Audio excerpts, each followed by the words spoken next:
What's up, guys? Working on something for people who are interested in investing passively. This has been something I've been working on, having more conversations with people about. And it's like, who should invest passively? That's the biggest thing you should always ask yourself. Like, one, who should do it? And then why should you do it? So, as you guys know, love to use my whiteboard because I believe in show don't tell. I love to talk, so this keeps me grounded. And I got my boy Mark. Mark is actually handling some of the marketing and stuff like that. So he is my man, Marky Mark, and the Get Fresh crew from now on. So he's going to be doing this, and he and I were talking about this. So it's like, who should invest passively? Passively. You guys know I can't spell, so bear with me, Mike. So, anyways, who should invest passively, especially if you're thinking about investing in real estate? Now, you guys know when I'm talking about real estate, I'm talking about what we look for in Bell Capital. Institutional quality assets, typically controlled by trillion-dollar companies, but this is cash flow, great pieces of real estate in great locations in great cities. I'm not talking about your mom and pop single family house, the beat up fourplex, some property that you're going to paint and fix and do the landscaping that's in the worst part of the neighborhoods. I'm not talking about that. You're going to lose your ass in those type properties if you're trying to invest passively, hoping that things are good. If you're investing actively in those deals, great, go do that. But that's not investing. That's speculating. You guys know that I talk about that all the time. Totally different group of people. But for the people who are like who have like how why should I invest passively? Number one, who that is. One, you have a good business. You have a good business. That's perfect. Because if you have a good business, you shouldn't be taking your eyes off the ball, right? Right. Right, exactly. So like if you already have a good business, you know what you're doing. Let's say maybe you're a doctor, you got a physician, you're a physician, you got a practice. Or maybe you're a chiropractor, or you got an HVAC company, or you're a contractor, or I don't know, maybe you're in the beauty business or you own a bunch of gyms. Whatever that is, if you have a good business and it's making you money, that's the people that I'm talking about. It's important to do that, to have that distinction. Or let's say you're not a business. Let's say you're an entrepreneur. Maybe you work in a firm and you run a department, you make a good bit of money, you make 100,000, 200,000, 300,000 a year. That's a good entrepreneur inside of a business. That's you. You'd be great as a passive investor, right?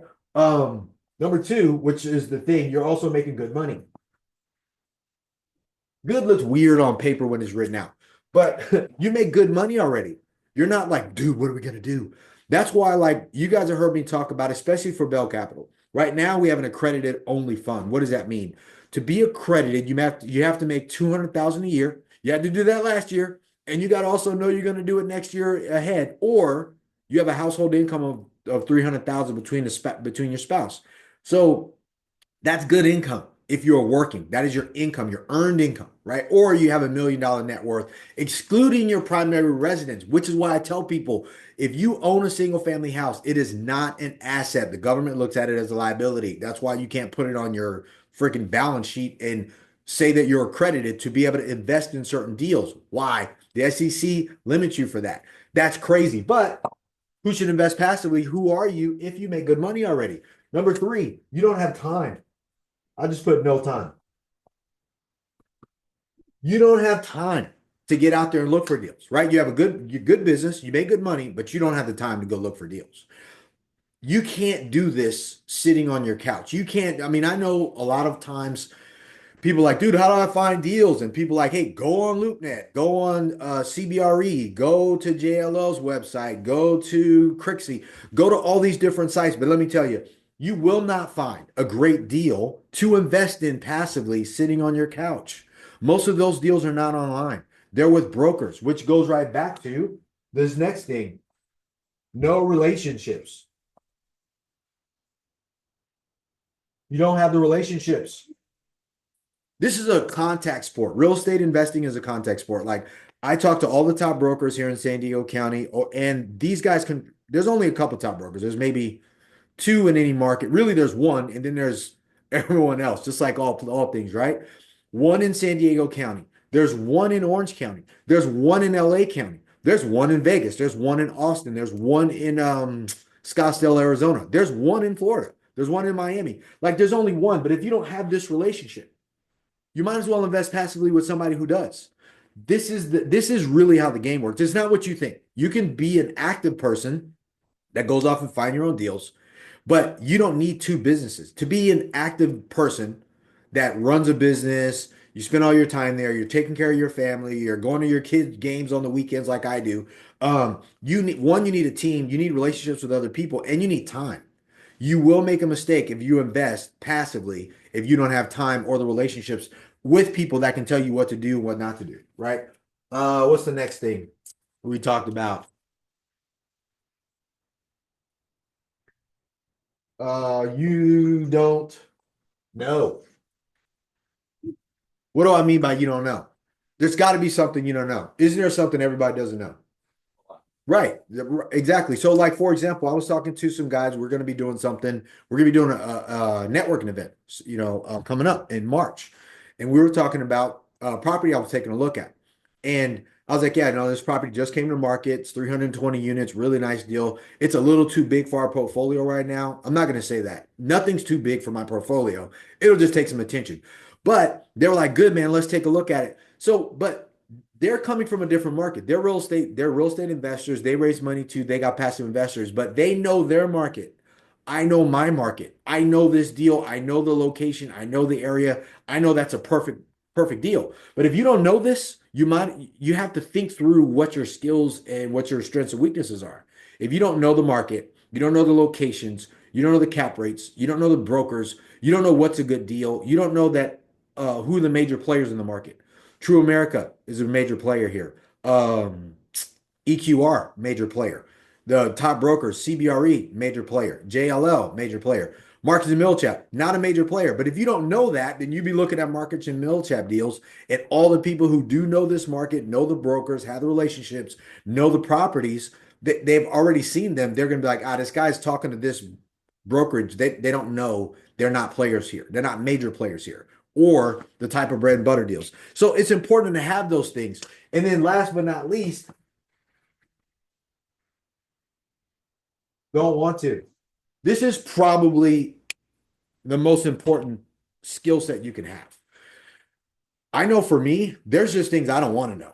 I don't want to.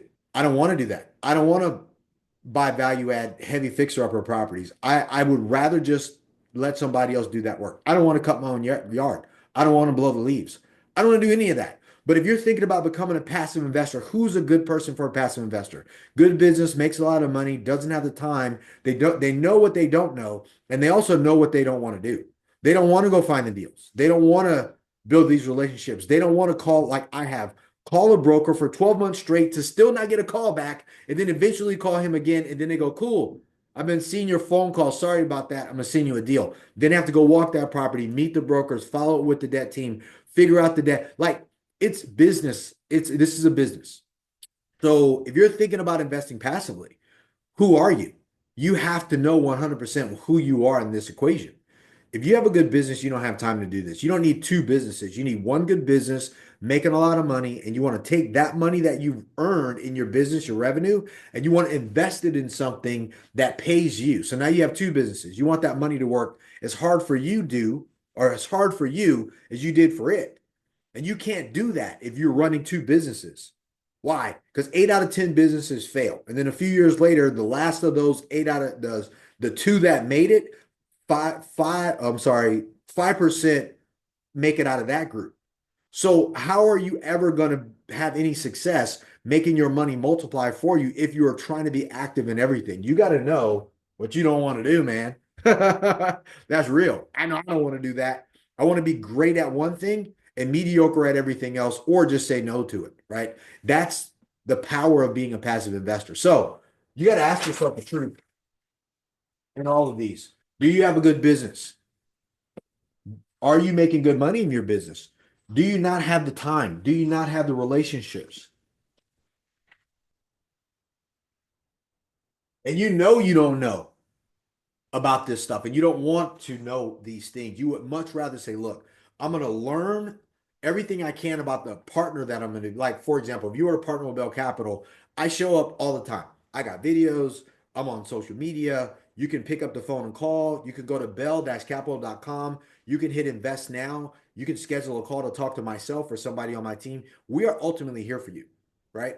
So you can get to know who you're partnering with, because being a passive investor means you're going to partner with somebody to do these type of deals, right? But once you kind of get that in your head and you figure that part out, then your research becomes very simple. You focus on your own business, trust in your ability to make money every month, and then take that money and be able to invest it with somebody like me, who their full-time gig is looking at deals, keeping my relationships going, making offers on deals, focusing on raising money and putting together the systems and the people around it to be able to facilitate that and to take care of my investors. All right. And my pocket folder always falls, man. I think I'll be getting all fired up. My muscles and stuff inside my suit make my pocket folder fall.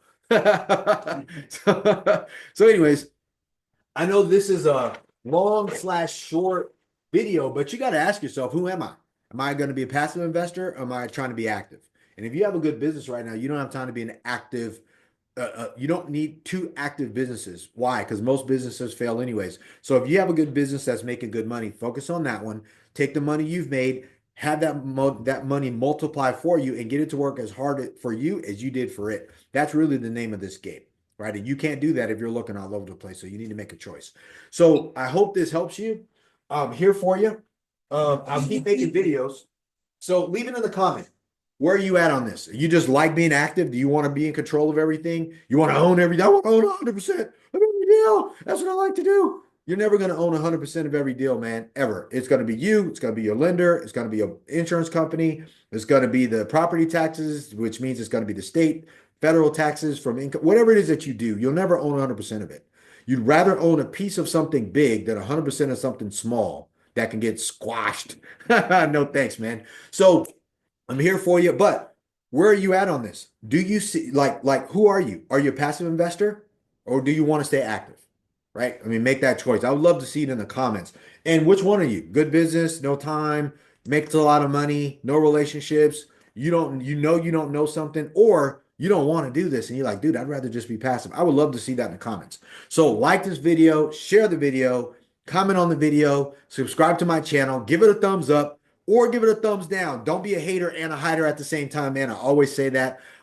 I'll take all of it. Let me know. But I'm here for you. So if you guys need anything, let me know. I'll keep making them. Let's go. Boom. Are you an accredited investor with $300,000 or more liquid in the bank? I want you to come and partner with me. Look, if you love real estate, passive income, and positive cash flow, appreciation over long periods of time, and you're willing to be patient, come invest with me. Go to bell-capital.com. This is for accredited investors with $300,000 or more in the bank, ready to go. Come invest with me. Go to bell-capital.com.